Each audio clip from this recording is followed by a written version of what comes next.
Hi, that's my cat. This is Sarah. Alright, we are going to read August 24th. And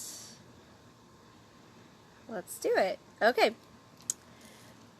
Morning. He who opens the breach goes up before them, Micah 2:13.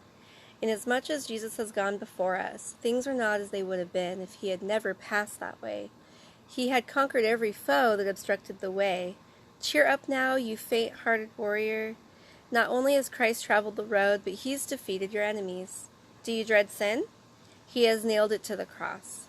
Do you fear death? He has been the death of death. Are you afraid of hell? He has barred it against the advent of any of his children, and they shall never see the gulf of perdition. Whatever foes may be before the Christian, they are all overcome.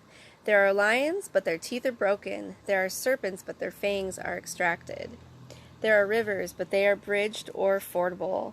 There are flames, but we wear that matchless garment that renders us invulnerable to fire. The sword that has been forged against us is already blunt, and the instruments of war that the enemy is preparing have already lost their point.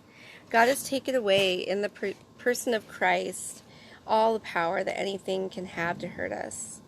Well then, the army may march safely on, and you may go joyously along your journey, for all your enemies are already conquered. What will you do but march on to take the prey?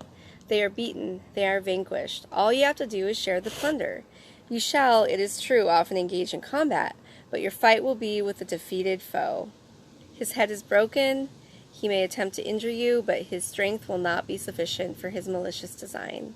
Your victory shall be easy, and your treasure shall be beyond all measure. Nice. That's very positive. And there's a poem at the end. It says, Proclaim aloud the Savior's fame, who bears the breaker's wondrous name. Sweet name, and it becomes him well, who breaks down earth, sin, death, and hell. All right, and now let's do evening. Getting the light here. If fire breaks out and catches in thorns with the stacked grain or the standing grain or the field is consumed, he who started the fire shall make full restitution. Exodus 22:6. But what restitution can be made by one who throws the firebrands of error or stirs the coals of lust and sets the souls of men ablaze with the fire of hell? The guilt is beyond estimate, and the result is irretrievable. Even if such an offender is forgiven, he will still experience grief in recognizing that he cannot undo the effects of his foolish behavior. A bad example may kindle a flame that years of amended character cannot quench. To burn the harvest is bad enough, but how much worse to destroy the eternal harvest? It may be useful in the present. It may be useful for us to consider how guilty we may have been in the past, and to consider whether even in the present there might not be evil in us that has a tendency to cause damage to the souls of our relatives, friends, or neighbors. The fire of conflict is a terrible evil when it breaks out in a Christian church. Where there are converts and God is glorified, you'll discover jealousy and envy doing the devil's work most effectively. Where the golden grain of blessing was being stored to reward the work of the servants, the fire of enmity comes in and leaves little else but smoke and a heap of blackness.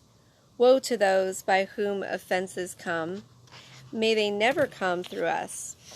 For although we cannot make restitution, we shall certainly be the chief sufferers if we are the chief offenders. Those who feed the fire deserve fair criticism, but the one who first kindles it is most to blame.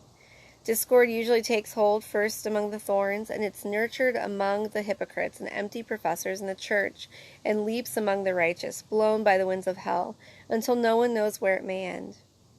O Lord, the giver of peace, make us peacemakers, and never let us aid and abet the men of strife, or even unintentionally cause slightest division among your people. It's a good prayer. Well, I'm really sorry I failed to give you guys an elaboration of a previous reading, and so I was supposed to do that yesterday. I didn't do it. It's supposed to be the end of the week, and now it's Monday. So I'm going to do that soon, but if you could bear with me and be patient, and we will do that in a couple days. Today's been super busy. All right. Talk to you later. Put your comments down below. Bye.